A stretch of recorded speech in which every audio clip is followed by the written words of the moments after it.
Tao in Chinese simply means the way. As a philosophy, it is to find balance and harmony with the universe. Welcome to the Tao of Chao podcast. This is a podcast about macroeconomics, geopolitics, global finance, investment themes, retirement planning, and behavioral finance, where we will try to find balance and provide a clearer path forward in this uncertain world. I'm Philip Chow, your host. Each episode, I will feature an industry guest, a person in the trenches, a practitioner, to discuss a relevant topic in which my guest has expert knowledge and wisdom. So, Dr. Stephen Xu, thank you for joining me today to discuss the area of your specialty. One of my favorite topics, actually, behavioral economics. Thank you for having me. Happy to be speaking with you. We have known each other for some time, and this is sort of the first time we're doing something more public. So yes. I appreciate it. So Dr. Xu is currently a visiting lecturer at Dyson School of Applied Economics and Management at Cornell University. And he will be joining the faculty as a professor of practice in July 2023. So it's coming up. He was instrumental in incubating some of the first behavioral economics initiatives in the commercial sector. That's what we need desperately around the world, actually. He has worked with numerous companies in retirement, wealth, investment, banking, advisory, and FinTech areas in space. So companies such as Acorns, Allianz Global Investors, that's how I got to know him. Digital nudging tech, Voya, Mercer, and Wisdom Tree. And Steve holds a PhD from City, University of London, and an MBA from University of Chicago, and both Master in Engineering and Bachelor of Science in Electrical Engineering, and from Cornell University. So he's going back home, and that's what he's doing now. So Steve, please tell us a little bit about your work. I know a little bit, but I'd love to learn more about it and what got you really interested in this, because your original background, I guess, is in engineering, which seems to be quite different than what you're doing now. Yeah, it's a long ways away. I mean, I'm thinking back to my first job was being a game tester for Pac-Man, the video game. So this is back in the days. Rather than give you the full of my history of my background, I just the high points, I guess. So prior to my appointment at Cornell, I've been involved in industry for more than 30 years. And, yes. A large fraction of that career actually had been involved with innovation efforts and starting new company initiatives. And not fast forward, I guess it's in the past now. It's 2009, the book Nudge came out with Richard Thaler and Cass Sunstein. And I met up with Professor Shlomo Benartzi.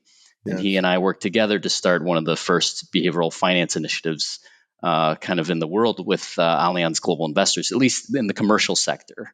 And, the goal was really to help improve outcomes for people and plans and create tools, basically, really make behavioral science less theoretical and how could you actually apply solutions in the real world. And so started that process, and ever since then, I've been working on kind of applying behavioral economics for good and kind of been involved with a lot of sectors: retirement, retail banking, fintech, insurance, and the like. And so I'm kind of here to stay in this area, I guess.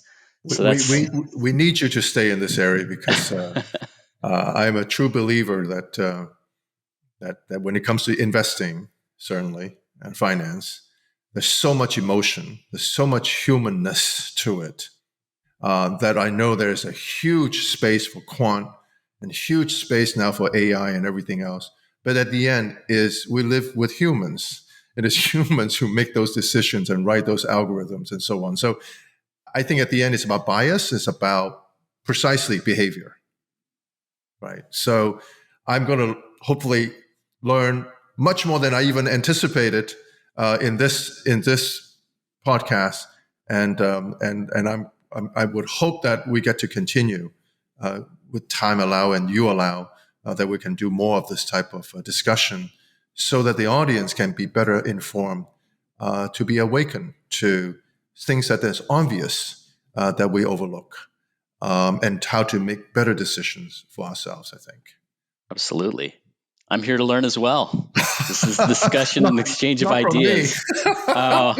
You're the professor, so I need to be respectful and humble, because you have all the experience. So, but I will share some of my thoughts and allow plenty of time for you to tell me you are way off or you are right or somewhere in between, and feel free to take apart whatever I'm thinking as well.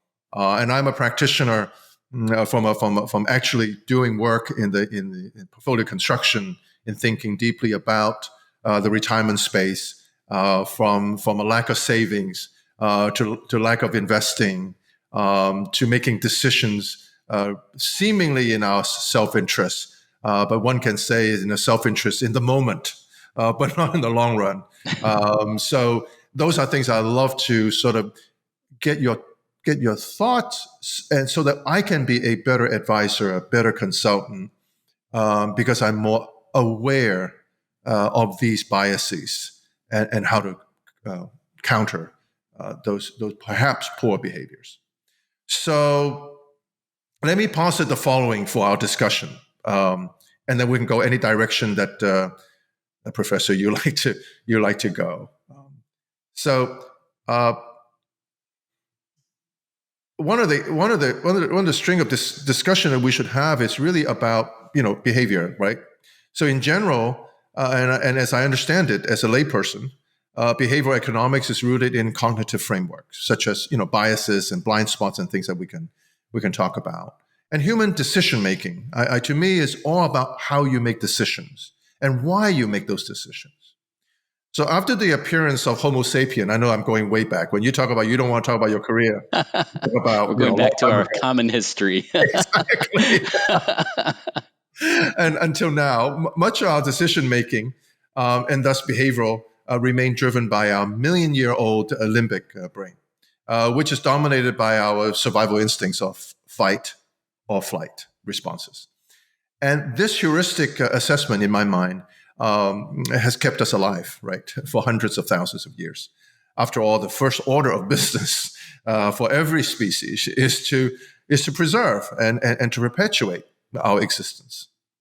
So even though we have left our hunter-gatherer past a long time ago, our decision is still kind of driven by this primal state. So in the 21st century, where we are today, instead of being attacked by large animals or mammals or whatever we're getting attacked in when I was doing hunter and gatherer, we are now attacked by large amount of stimuli and data and uncertainty as to their intentions, right? So more often than not, it is difficult to interpret this cacophony of information to which we are exposed to. So on the one hand, receiving facts and information is basic input. They are necessary in order for us to, in theory, make right and good decisions. But with the volume of information, we need some kind of guidance. I mean, what am I going to do with all this stuff, right? So guidance is often needed to use the information clearly and optimally, and at least that's what the theory is. However, the guidance is now opinion. And often facts and opinions are blended together in such a way that it increases uncertainty, as a matter of fact. It may even be counterproductive, in my opinion, to objectivity. Because that's, at the end, what we want is objective facts. We filter it, we make those decisions. So there's a blend of noise, right? And produces signals that biases to the benefit of perhaps the guidance provider. So we're being influenced. So I understand that our brain is not accustomed to or built to deal with naturally with so much stuff, shall we say, right? The growing environment of data and information. Limited capacity. Yes, we're more limited than we think, right? Yes, exactly. So when presented with this excessive stimuli, we shut down, actually, is my understanding. And we revert to our fight or flight responses. Which leads us to select only information that kind of agree with our biases or that are familiar to us. and we enter our own echo chamber, right, and never get out because we don't want to. We don't want to deal with all that stuff.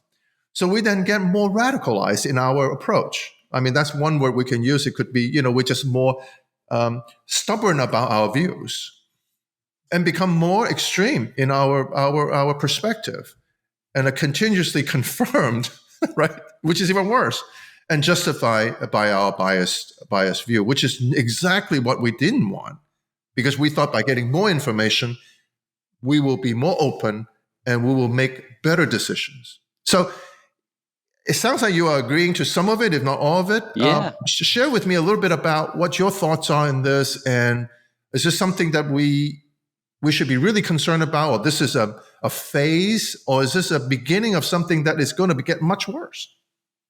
Yeah, it's a very loaded question. It's a very interesting topic. I mean, I think the one thing that's very interesting I think about is that people are naturally kind of overconfident in some sense.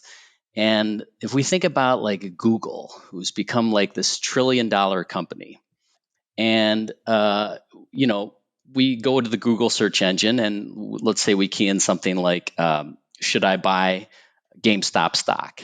And 80% of the results will come back and say, yes, this is why you should buy GameStop stock. But if you also do the same search, like, should I not buy GameStop stock? You'll also get 80% of the results, kind of what you're looking for. Yes. So you have this $1 trillion kind of market cap company that is like helping kind of feed kind of this echo chamber that you talked about. And, I think we do have these two things that are coming together. And, the brain is, one thing that I relate at Cornell Tech was I teach at Cornell Tech.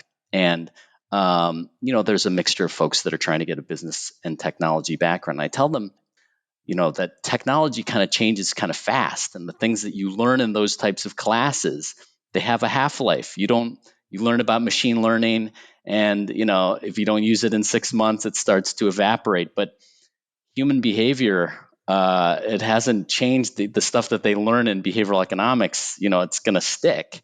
I mean, the stuff that I was learning 25 some years ago in business school and this judgment and decision making behavioral economics, it still applies now. Yes. And so, yeah, I do think this technology and sort of this blend of human decision making is something that's here to stay. It's something that we do have to think about a lot. I think there are some benefits that can happen, but I think that there are problems that also can occur. So hopefully we'll get to talk about a little bit more specifics on these. But right. I think the world is evolving much faster than the rate of biological evolution, which is true.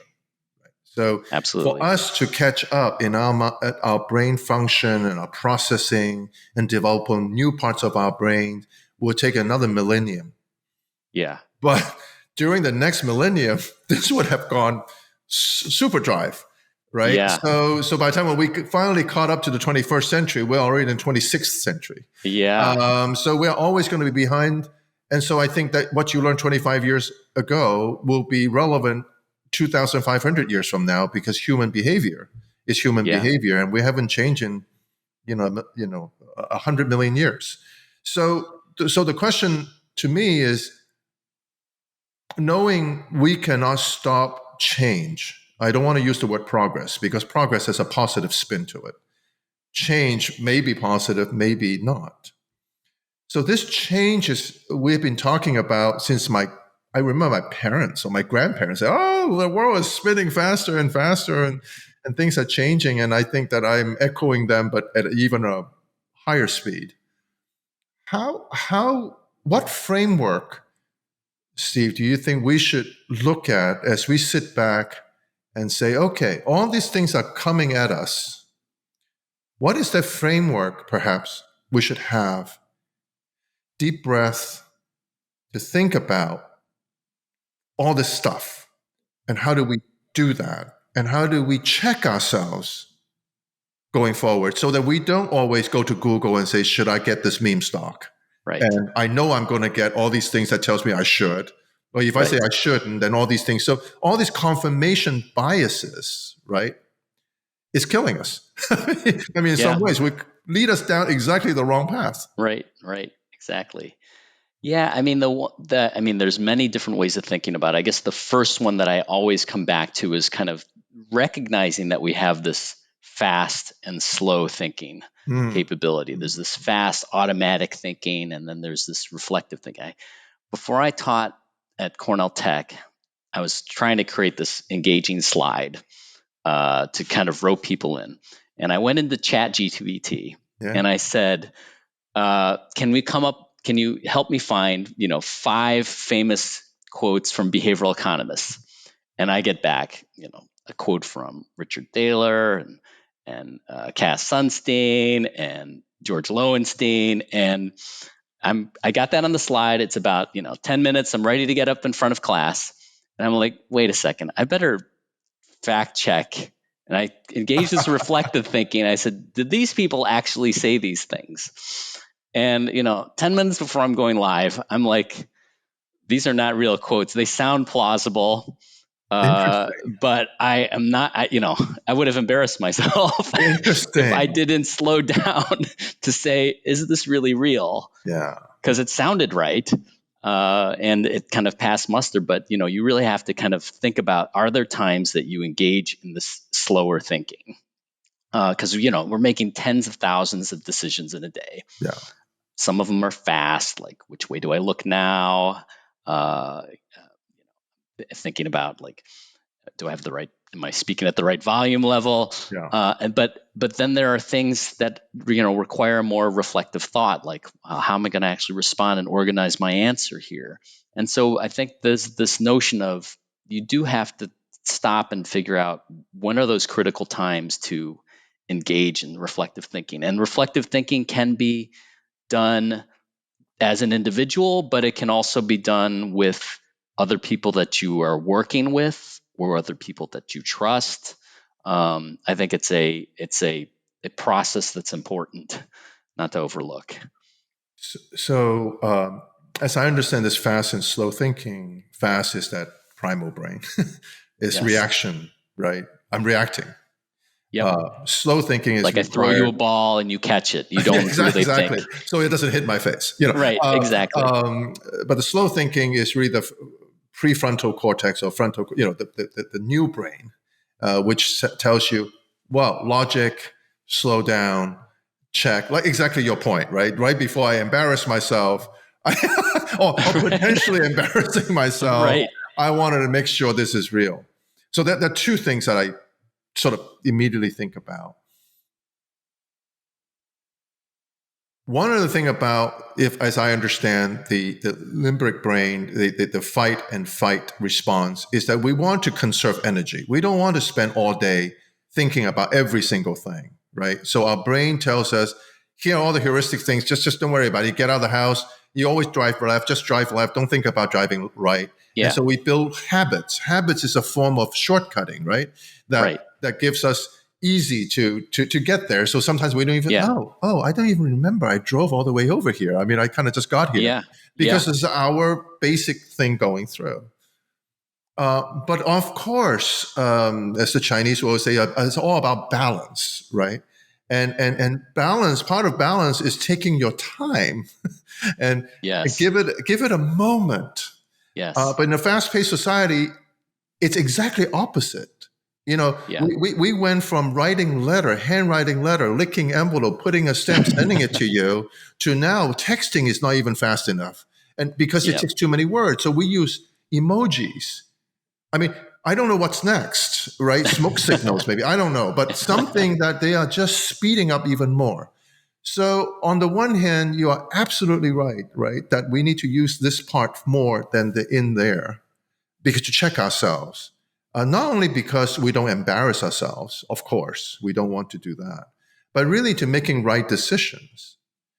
But yet the society and the evolution, right, of stuff that we are creating by humans is precisely telling us not to do that. Yeah. right? Because we are all reacting because we are almost expected to react. How do you strike that balance in a modern day life to give us, yeah, you take a deep breath, exactly right. Yeah. Yeah. Strike the right balance. Exactly right, Yeah. right? So how do we think about that? Is this through education where we say, look, we don't want you to give us a response. We want you to think about it tonight on these things and come back and tell me the 5 things that you have done to slow yourself, and Yeah. keep repeating that way of behavior to hopefully hardwire us back to a slower time in terms of Yeah. thinking. Yeah. Yeah. I mean, I think I don't know. My state of knowledge is probably it's like very application and domain specific. The notion of like shopping when you're hungry is kind of this Yeah. bad thing to Yeah. do, and you see some of these patterns and you recognize, okay, there are times there are certain rules that I should follow. Not shopping while I'm hungry. There's other things for, things like retirement savings. We'll think about where are the typical pitfalls for that type of process and identify those. And, in those cases, when we make infrequent decisions, we probably need to rely on other people who have perspectives that have been through it a number of times, seen other people. So I think we have to kind of like certain things, they have to become like, I want to say habits, or where we recognize the patterns. Maybe they happen regularly enough in life, but we recognize we keep falling into the same trap. Example of eating, we do it all the time, Yeah. and we can Yeah. probably identify some of those things. Yeah. But then there's other things that we do less frequently, Yeah. and in those cases, we probably should get sort of an outside view as much as we can, and recognize that the whole process of how we gather information could also be flawed. I mean, I'm very familiar with behavioral economics. I went right into ChatGPT and could have gotten taken there. So I think it's recognizing these types of situations and then trying to engage the right decision making process. This is my off the cuff answer. Yeah, no, I think that's right. And you and I have had this brief conversation about looking for third party, which goes beyond today's conversation. I don't want to go there per se, but Right. I think it's important then to find a credible source, a source that is truly independent, whatever that means anymore. Right. And the people that we seek for advice truly have our best interest at heart. And I think we can devote 6 episodes on that alone, because it's just, how do you do that and so on. But I'm totally in agreement with you. I'm totally in agreement Yeah. with you that number one is to understand, I think, what you are saying, if I may interpret, is that we need to know our own limitations, and that we are not going to be able to do all the things and analyze everything all on our own, and that we are going to rely on experts. There was a famous book written called The End of Experts, right? There's just no, we don't need experts, and Yeah. much deeper than that. And so, knowing when to ask for expert help, where we don't have the expertise. So that's a slow down thinking. So I don't solve it immediately. But then there's also this bias towards avoidance. This intertemporal, in other words, the timing. I just had breakfast this morning with someone. We were talking about baby boomers. You're talking about saving for retirement, which is one of the things that I spend a lot of time dealing in with clients, with plan sponsors, with participants. And the boomers, we know, is the largest population, at least post-Second World War, the largest population. And we know demographics is a certainty. We know how long the average person is going to live, and we know when they're going to turn 65. So this is something we've known a long time. But I think overall, boomers as a generation, as a group, have undersaved, underinvested. Knowing that this is a group that's going to rely on Social Security more than the previous. We talked about that. I mean, for 30 years. Right. But yet we have done very little, either as a society, as a government, or as a people. Mm-hmm. Because we just avoided it. Because it's not immediate. Well, I need to deal with litany of this amount of stuff. Let's not worry about that out there sometime. How do we Right. deal with this time frequency thinking about time Yeah. from a behavioral standpoint? Forecasting is very hard. I think about my career, started as an engineer, Yeah, worked for the telecom system, worked for a while. Then I went back to get an MBA, went into consulting, raised yeah, money for a startup. Then this thing, behavioral economics, came around. Did I think 30 years I was going to come back to Ithaca? yeah, Did I think yeah. I was going to get my PhD? It's so hard to forecast. And we do have like a couple of tools, or at least one tool that comes to mind with forecasting is this notion of prospective hindsight, which is you kind of imagine a future has happened, let's say, and then you think about all the possibilities of how that could have happened. It's a little bit easier than trying to forecast the future. It's kind of thinking about an outcome. I've become a professor at Cornell. How did that happen? Well, I'm a professor at Cornell, so that doesn't work right now. But let's say I became a philanthropist, Yeah, yeah, yeah. and how is it? What are the steps that I took to become a philanthropist? And another outcome, because I could be, the zombie apocalypse could happen. How could that have happened? I think it's easier to explain than predicting probabilities of outcomes. So that's one tool, and but in terms of avoidance, I guess avoidance can come about because of complexity. Mhm. It can come out because we don't want to do trade-offs.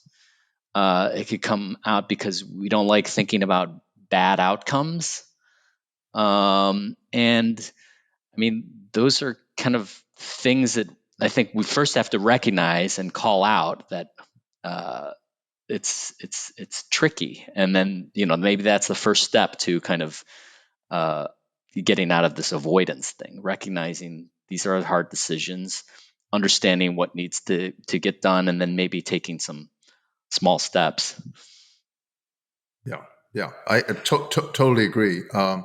We can go two different directions. I'm going to just share a little bit about one direction is the yesterday me, the today me, and the tomorrow me, which Mm, always fascinates me. So we'll come back to that. That's something that I'd love to that's get like your thoughts on that. Right? yes, The famous thing about yesterday me, today me, and tomorrow me is the Seinfeld episode. Apparently, I didn't watch it. That he always stay up late and he's partying at night. He's doing whatever, and then in the morning he said, "Oh, I have this headache. I couldn't get up. I couldn't go to work." That was the yesterday me. I'm not going to do it again. Then today me. Tonight he starts it again. He stay up late and so the he tomorrow me. says tomorrow me has to worry about the issues. Yeah, exactly. But tomorrow me come back to today me, and he never changed. So I love to sort of think through that a little bit because it's about learning, it's about awareness, and it's about discipline, it's about all those slow thinking. Because the fast thinking is, hey, I'm hungry, I want to have a pizza, and I want to watch a movie, and so I'm Right. binging, and I want to drink a beer, and I don't want to go to bed. That's the sort of Yeah. not the high level thinking. And Yeah. in the morning, you're suffering from the poor decision that you made. You start thinking, well, maybe I shouldn't do that. But then we kind of forgot about it. So that's love to talk about that if we can in a moment. But if I could bring all these threads to the extent that I can towards you talk about predicting, forward looking, finding a destination of the ending and work backwards, which is really a powerful thing. In fact, I had that conversation also this morning. But all that how does that relate to behavioral finance or economics? Well, let's just go to finance for a moment. I am a portfolio, I construct portfolio, I manage clients' money on a discretionary basis. Now, one of the things that I try to do is to understand the macro picture, whereas interest rate, geopolitics, whatever that may be, the macro environment, and trying to have some sense of understanding moving forward. Because at the end, investing is about forward, right? It's about future earnings, future profit, interest coming, money coming back to me. So it is all about the future, but yet predicting the future is almost impossible. I mean, actually, it is impossible, but I'm going to put almost in it because sometimes we get lucky and we get it right, not because we're good. Yeah. But we have a whole industry. That's all they're doing is telling me what it's going to be. And including the Fed, if you look at the dot plots, the direction may be right, but they are often wrong. The IMF, often wrong. World Bank, often wrong. Because their assumption just not complete. And so when it comes to investing, how do you think we may want to start thinking about the data that we receive and the projection we're trying to make? And how do we put them together, not to be better predictor about the future, but how do we take that information and make a more informed decision slowly over time? I don't know if I'm asking the question in such a way you understand. I think that, the uncertain, I think we have to recognize that we can't predict the future. Yes. We often get it wrong, but we still have to go through the planning process. And I think by going through a detailed planning process, not only about the mechanics, but thinking through about how people are going to feel. Let's suppose a certain outcome happens. Suppose I become the philanthropist. Suppose the zombie apocalypse comes. Really thinking about deeply about those implications. The zombie apocalypse comes. Am I going to regret, not having done those Europe trips during the semester when, Cornell ended? I think there's the planning process kind of on the sort of mechanics phase, but I think it's also to think about the emotions and trying to think about how you would feel. Would you have regret, or you recognize this is an outcome that was possible and it just turned out this way? So I think it's really an integration of the two brains, again, maybe on a different scale. It's the reflective brain, the logic, the thinking about planning for this longer term future. But then it's also trying to project a little bit about feelings and maybe using some principles of regret, because I think regret is it's a powerful thing to think about, right? I mean, we do have kind of this avoidance, but I think that regret can kind of give this a fine tune. I made this when I was a management consultant. I was traveling like Monday through Thursday, and I had young kids, and I had to make VHS videotape. This is when they had videotapes, reading The Hungry Butterfly to my daughter and saying, "Hey, this is your dad. I'm going to get on a plane. Remember me. I'm going to be back on Thursday," this kind of thing. And I went through this regret exercise about thinking, am I going to regret, trying to prioritize kind of money and career and this kind of thing over kind of the young, formative years with my kids. And that was a very powerful tool to help me kind of make the decision to switch. So I think that there's like integration of the logic piece, integrating a bit of the feelings piece too. So I don't know if that helps. So when it comes to investing, regret is I lost money. Right? It's very clear, right? It's either you made money or you lost money. So I think scenario planning is what a lot of investment folks do. Sort of think about a apocalypse, think about other things, right? And if this happens, how is my portfolios going to be impacted? The problem is that the transmission mechanism of that end result, how we got there, is not clear, right? So in the book Black Swan, they talk about a petri dish and a dust particle, the Brownian motion that go across. Mm-hmm. We know that dust particle went from one end to the other end. We saw that, but it will never repeat exact same motion. Right. So yes, although we can make a very broad statement about what will happen, but we really don't know the path by which it happens. So the issue is, for example, right now we have gone through 15 years of very, very loose monetary policies, zero interest rate, significant amount of expansion of the federal and all the government budget. I'm sorry, not only budget, but their balance sheets on the central banks. Now we are going into a totally different regime because of inflation and other things. So this whole normalization is giving us a totally different thing. And one of the question is, what is the impact of this 180-degree change? Right? Yeah. And you say, well, at the end, it will be more like 30 years ago or more like this and that. Great. All that is assuming you're right.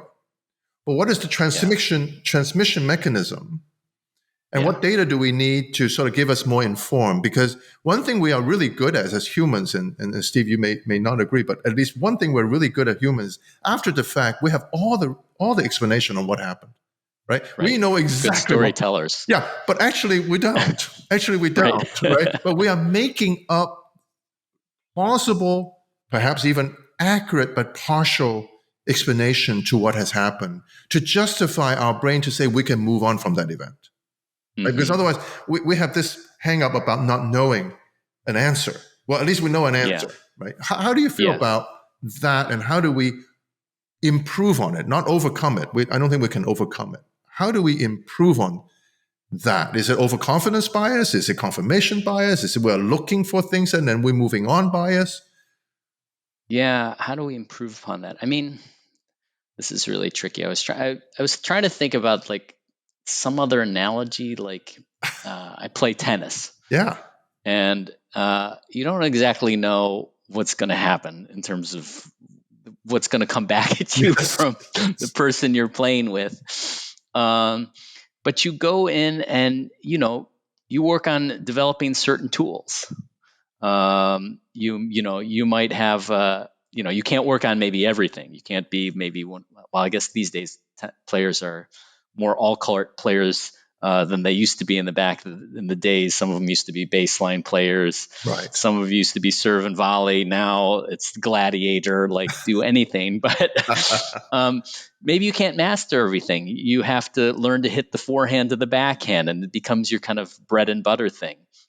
But then you have to think about all these other scenarios and kind of, develop tools for those things.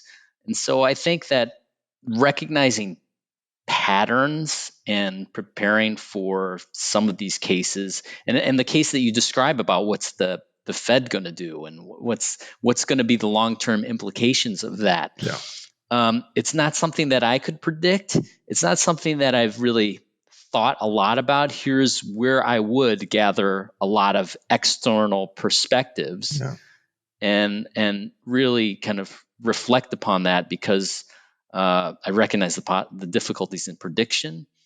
Predictions are sometimes better when you amass multiple people, but this is also has some assumptions around it. It assumes that we've been through it before, and that as a collective wisdom of people, we can kind of get to the same place. If it's something that we haven't experienced before, that's also very hard, right? Right. Zombie apocalypse, maybe very hard to figure out what to do. At least we have a movie that can give us some guidance. Right? It's a movie guidance. That's exactly right. Brad Pitt, let's call him. So how do you think about in the investing and the behavior? Some of what we already know, we already talked about, there's confirmation bias and all those type of things, and how we source the information. And if we want to buy this stock, we will find all the reasons why to buy this stock. If we don't, we find all the reasons not to. So in a world that is actually, on the one hand, trying to be more helpful by giving us all these tools, right? Right.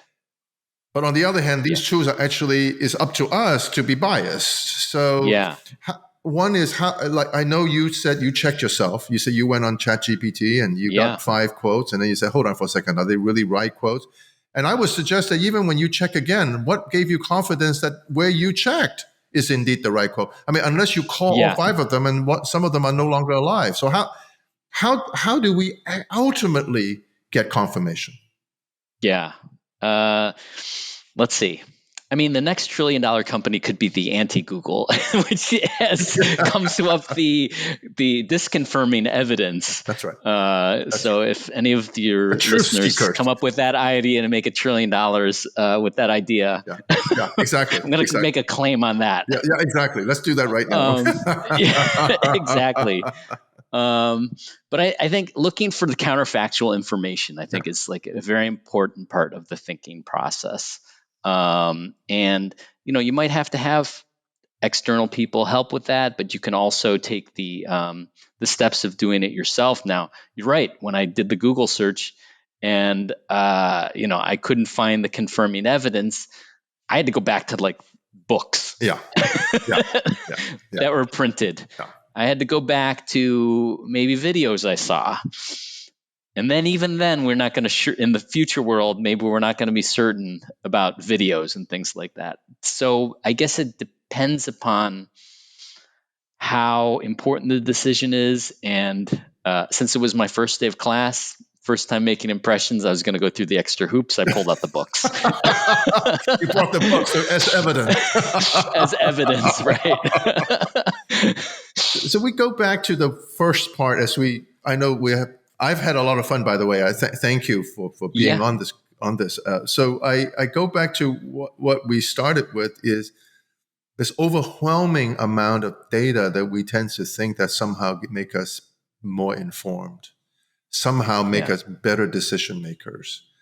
I'm suspicious that it's not necessarily so. That's number one. Yes. Right. Do you agree with that to some extent? I do. Yeah.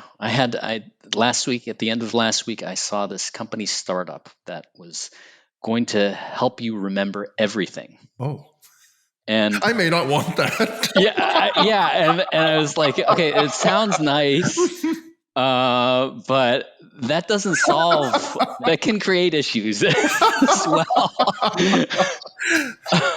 I agree with you. I agree with you. But I mean, that we go back to the yesterday me, today me, and the tomorrow me, and we all know. I mean, it's fascinating. You can talk about. People always say, well, the famous words that said, this time is different in investing and in finance. They're often wrong. This time is not different. But I think this time is different. But it's just depending on what part is different, right? So sometimes they say, well, history doesn't repeat itself; it rhymes. I mean, all these things they talk about. It's really about how we interpret these issues. And so on a very, very, very, very, very broad macro level, they all look the same over time. So I think of, I was just on a plane yesterday. I think of I'm on the top and, as you start coming into the airport and you start seeing cars and you start seeing humans and you start seeing, and you say, oh, they all look the same. They're about the same size. These humans are all about this. But as you get closer and closer, you start seeing differences. Right. Mm-hmm. So on a macro level, we can say, well, all city looks about, all human are about the same, all the cars about the same. Yeah. But they are not. And so I'm wondering, with all this technology and AI, which the quants, rely on, it is still humans who make those decisions, still human creating algorithms. Yeah. What gives us that confidence that, all this, we're going to be better decision makers? Yeah, that's true. I mean, on the one hand, I think that the sort of this technology has provided an opportunity for greater personalization, not taking this like macro level view, but I think just throwing technology at it and not really thinking about the decision-making process, this new startup that will help you remember everything. I mean, yes, we can do it, and maybe it can be done, but that's not going to solve everything. It will create issues. I think we do have to think and get into more details about that. I think the startup will be good for people like me getting older and older, and I'm starting not to even remember what I ate yesterday. I think that would be helpful, right? But from remembering every mistake I've ever made, I'm not so sure I want to embrace it right away because of biases, because I don't want to know about all the things that I should have learned about and what terrible judgment I have had or whatever that may be. Yeah. Yeah. What an interesting. So as we conclude, Steve, thank you again. This is wonderful conversation, and I Yes. hope that people who listen to it find as much excitement about it as I do, at least. Um, what are some of the things that you think we should leave people thinking as we exit our conversation? I mean, I think to think about is, even though uh, I study human behavior, you know, th- we myself make poor decisions. I mean, there's some uh, behavioral economists that I know that, for example, when they go and have dinner and they have dessert, after they have a bite of dessert, they may pour salt over the rest of the dessert for self-control, because they recognize they're maybe not the best decision makers in stopping. So I think we first have to recognize that we have these things about us. That's the way it is. There are a lot of benefits to the way it works. If we were making decisions and considering everything, engaging the reflective thing on every decision, we just wouldn't get anything done. Yes. Yes. So it's a Yes. powerful thing, and I think part of this discussions that we'll have, I think, is important to understand the relations of technology, the relations of this fast moving world, and are there some things that we can take away from that? And at least the first thing I have is kind of this fast and slow thinking, and being more deliberate about when you're coasting versus when you're pedaling the bike, Yeah. kind of thing. And I think that's a first step to better decision making. One of the things that I worry about is the amount of information coming at us, and it's going to be more, that our brain is not able to handle it. And which goes back to my original sort of introductory discussion is we shut off. We shut off stuff that we need, and we shut off stuff we don't need, and we just kind of go Yeah, back and sort of almost in fetal position, sucking our thumbs. I know yeah, we won't quite go that extreme, but right. this Yeah, idea that actually we need to be cognizant, and able to discern what is important from what is not, and those skill sets are not natural.